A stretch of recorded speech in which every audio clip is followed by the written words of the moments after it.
ছোটবেলায় মনে হতো মা বড্ড খারাপ, আমাকে এটা করতে দেয় না, এখানে যেতে দেয় না, সব কাজেই তার হাজার খানিক বারণ।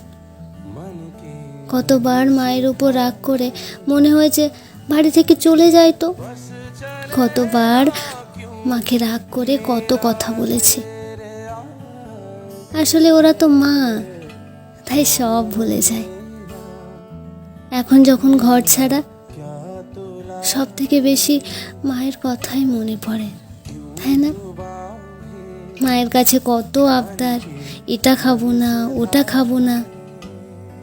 ছোটবেলায় মায়ের উপর অভিমান করে কতবার তার আদরে মাখা ভাতের থালাটা দূরে ঠেলে দিয়েছে। আর এখন চোখ বন্ধ করে সব কিছু খেয়ে নিতে হয়। শরীর খারাপে সারা রাত জেগে মাকে মাথার পাশে বসে থাকতে দেখেছি। আর এখনো আমি তোমার থেকে হাজার ক্রোশ দূরে থাকলেও তুমি কি করে বুঝে যাও বলো তো আমি ভালো নেই?